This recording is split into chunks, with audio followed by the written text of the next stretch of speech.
the CyberBytes podcast. Today, it's my pleasure to be joined by Tom McAndrew. Thanks, Stefan. CEO of Coalfire. Great to have you on, Tom. How are you? I'm super excited to be here. Thanks for having me. Absolute pleasure. So, RSA, we're here this week.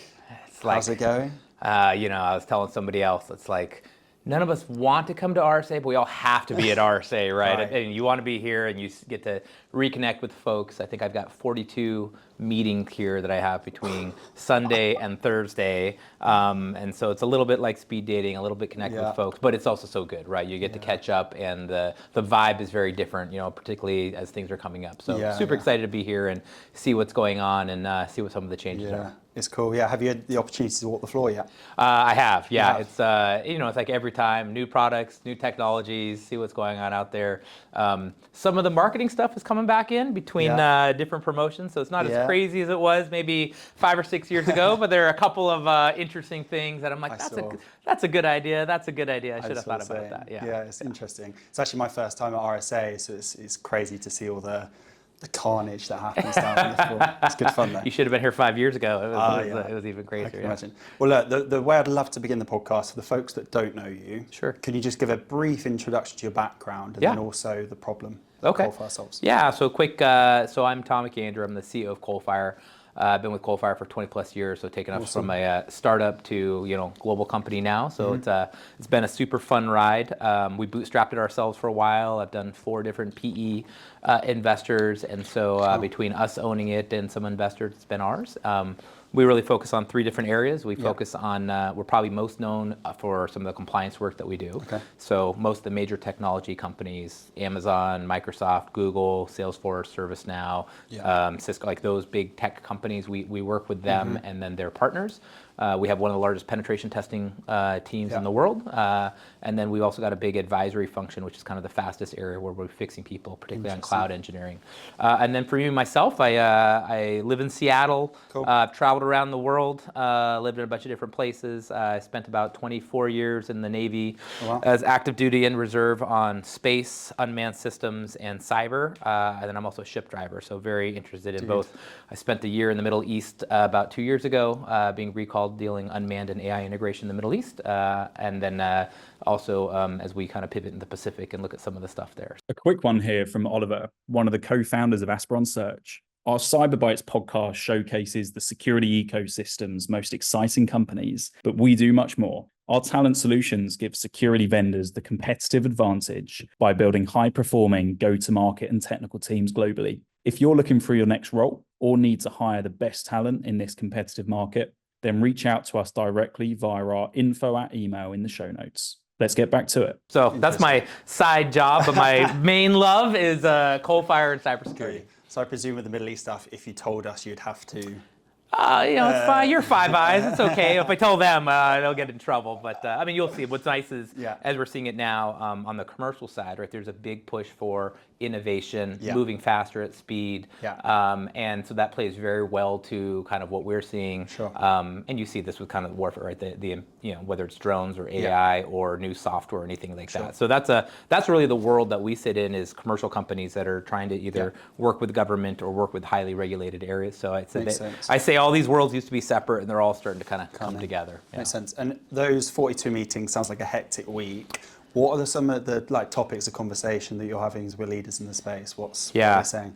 Well, they're a little bit all over the place because a lot of people, but there are kind of there's 2 common problems that people have, which are pretty consistent. So one is dealing with breaches and how people should be proactive and reactive to it, particularly for public companies. And then the second is the emergence of regulations and compliance.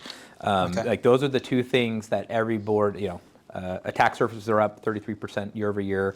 Budgets for most folks are kind of flat, maybe declining or slightly up. Most people we talk to have about 80 different security products, and 20% of them are shelfware or not used. So it's a common problem that people have. And then there's new regulations are coming out all over, particularly for a global company. So our average company that we support has between 6 and 30 different regulations that they're trying to be on top of, and their sales force is saying, hey, unless we can prove they're doing XYZ, we can't sell our product. Right. And then on the breach wise with the ransomware, right, it keeps hacking. You just saw a lot of the pro-Russian hackers last week attacking some of the critical water plants and some of that. So it's in some ways it's very similar, but there's also been a lot of changes because the frequency and the transparency is very different. Yeah. And things are changing, right? SEC in the EU as well. Laws that are coming in. There's a lot of changes that are happening. Yeah, there's a lot of changes on privacy that are looking coming down the road. The EU has this AI Act where they've kind of identified different use cases and how it's going to be used. I mean, AI is everywhere, but from a security side, things are we're kind of behind the curve, right? We're trying to figure out how to secure and also what those risks may be in AI in the future. Yeah, and how are Coalfire tackling that sort of AI problem? How are you guys integrating with the AI space within security? Yeah, it's kind of interesting. It's like I am not an expert in AI, but when it comes to security and compliance, that is the area. So as everyone's going and building these large language models and integrating Gen AI, we kind of have this mantra in security of, bake it in, don't sprinkle it on afterwards. And that's kind of what's happening in AI, right? There's a push and there's a funding, but people aren't thinking about it. So, 2 examples that we can kind of deal with is one, we're actually working with Google.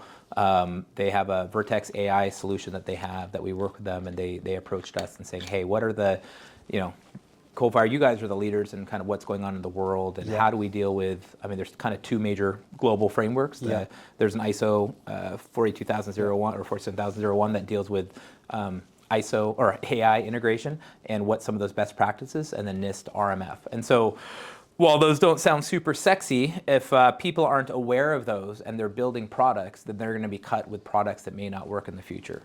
So, an example are, if you read some of the EU Act, there's some basic things like, okay, we don't want you to, bulk scrape faces off things, or if it's used in certain areas, we got to protect it. So they're going to build code that way. But as hackers, we're always saying, okay, how do we maybe circumvent that so you break it? Or simple things like watermark, right? Like there's been more Gen AI images created in the last year than all of photography since it was invented. And so we're all like, how do you do it? So we're talking about watermarking. But once the company identifies that, maybe how do you circumvent the watermark or make it so the watermark doesn't work? And so those are the things that I said I would just really encourage people to be thinking like hackers and security while they're building stuff out, and realize the regulations and it's going to be behind, right? The technology adoption is happening so fast that you cannot wait. So you got to be aware of what's going on in the industry. Yeah, it's interesting. And future looking for Coalfire then. How do you see the next 6, 12 months, maybe slightly beyond, playing out for you guys? Yeah. So a couple areas that we really see happening. We really focus a lot on cloud and cloud adoption. And it just blows my mind how, it's been around for forever. A lot of companies are accelerating some of their cloud adoption and really figuring out how to kind of do that integration. And the second is this reporting around the board. So we've always kind of talked about, cybersecurity is now a board issue or whatever. And the reality is, for a lot of them, it is. It hasn't been, right? We've kind of said it, but there's over 30,000 CISOs now.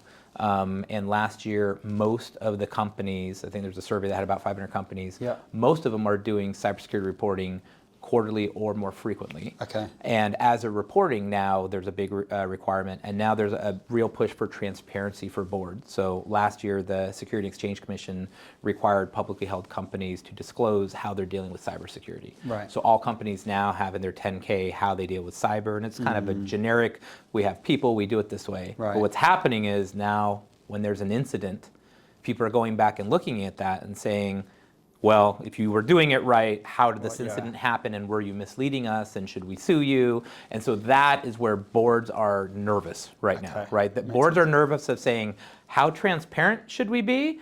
And how much trouble will we get into? And they're asking CISOs, and the CISOs are, saying, well, I don't know. If I ask money for multi-factor authentication, do you let me have it? Do we disclose that or not? And then when there's an issue, is it the CISO's fault? Is it the board's fault? Is it whatever? Right. So that nervousness is really a unique thing where I went from being, invited to boards once in a while to like every week. Wow. There's a board that says, hey, what's going on, and how do we tackle this?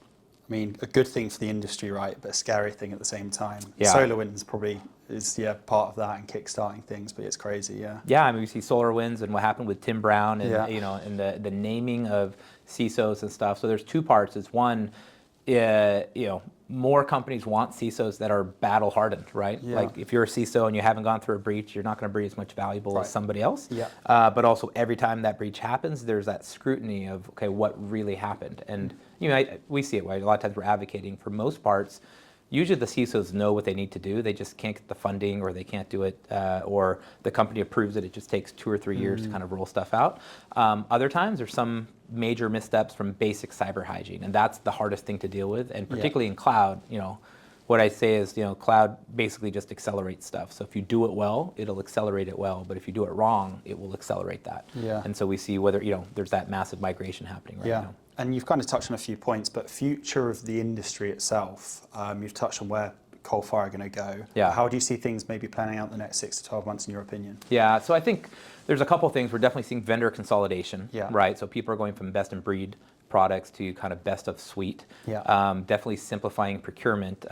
We have a lot of companies that used to be 1 or 2 levels of approval, and now it requires 13 levels of approval, 13. or CFO going through. Wow. And so you're seeing that level of scrutiny to push stuff through, and that business case is definitely much higher. On the flip side, when companies do have that, it accelerates. So if you're a company and you're in security and your job is just reduce risk, that's really hard sell. Yeah. If I'm a CFO signing stuff off, and you say, if I buy this and I'm going to go from a 7.3 on the risk register to 7.1, that doesn't really mean anything. But if you can say, look, in this product, our customers are asking that, are demanding that we see this, or we have this feature, this functionality, and security is part of the solution, then that's very different. The other thing I think is really on the automation. We're kind of on this next with some of the Gen AI, and everyone's working on Gen AI.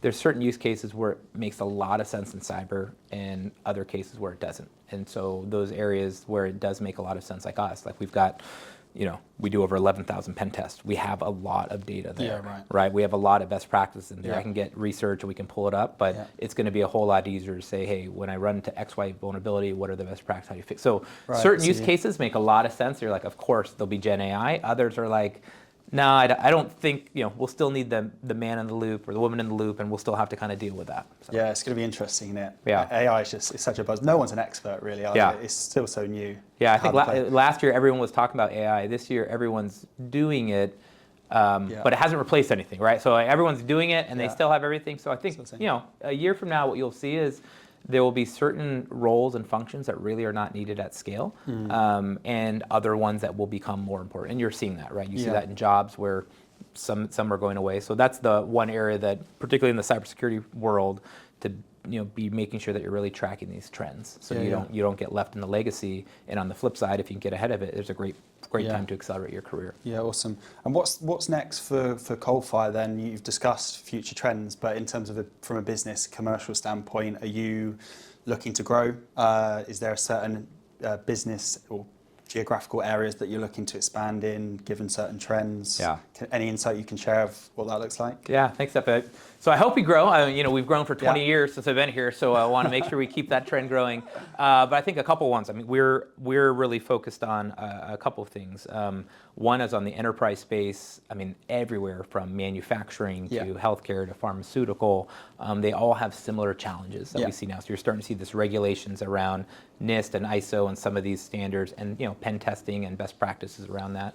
So definitely see that growth, and then really more of a platform play. So I did mention we do have 2 platforms we have, but you can't just be throwing smart bodies in people, right? Yeah. Like customers are demanding that you have a platform. Yeah. So we've got a compliance essentials, which kind of gives us all the visibility into managing 60+ frameworks, and then pen testing our Hexion platform. So those 2 are kind of, I think they're table stakes today, and in that future you're going to see much more going from consulting to tech-enabled to really managed security services, where people are just saying, hey, manage the program and inherit versus a single point of projects. Very cool. And I guess to wrap this up, the last question I like to ask guests is, if you could rewind the clock, if we go back 15, 10 years, whatever, what would you tell yourself then, given what you know now? Oh man, well, so many. I probably would have told myself to eat a little bit better and sleep a little bit more.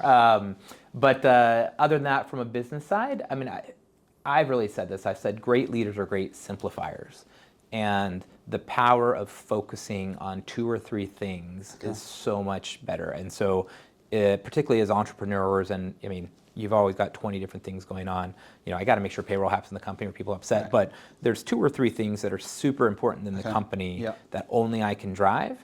And so to spend 80 or 90% of those 2 or 3 things that are important. And I think that's what, when you start looking back at 5 years, 10 years, 15 years, think about all the effort you spent on things that didn't happen, that had potential. And if you had doubled down on one thing, and that's why I've been lucky to focus kind of on cybersecurity, because I made that decision in July 1997 was the date that I know exactly when it happened. I was floating on a ship, DD-964, Paul F. Foster, and I was sitting there on watch saying, this is horrible. I don't want to do this as a living. What do I want to do? And I spent a lot of time thinking about barriers to entry, and I picked what ended up becoming cybersecurity. It didn't really exist then. And that focus has allowed me to kind of be ahead of other folks. So that's what I would say is, like, if you're going to be in something, go focus on it, and it's better to be really good at one thing to kind of than be a generalist at multiple. Very cool. Yeah, great advice. And is there anything that you'd like to share before we wrap up? Is there anything that you want to plug or anything like that? Oh, no, I think you got all these different vendor plugs, but Steph, I just want to appreciate it and said, I'm happy, I'm always happy to share what's going on in the industry on folks. So, please reach out to me. I'm happy to kind of share, happy to share the insights. And then also, if you need to talk on behalf of a friend on what you're seeing there, it would be great. But yeah, I really appreciate it. And appreciate everything you're doing here for the podcast. So appreciate it, Tom. Pleasure to have you on. Thanks, Steph. Thanks, man. Yeah, appreciate it. If you are still listening, thanks for hanging in there, and I hope you enjoyed this special RSA episode. If you did, then please hit the like and subscribe button, and of course, share this with your colleagues and friends. If you are a candidate looking for your next role within cybersecurity, or a hiring manager looking to build out your technical or go-to-market teams, then please reach out to me directly on LinkedIn or via email. See you soon.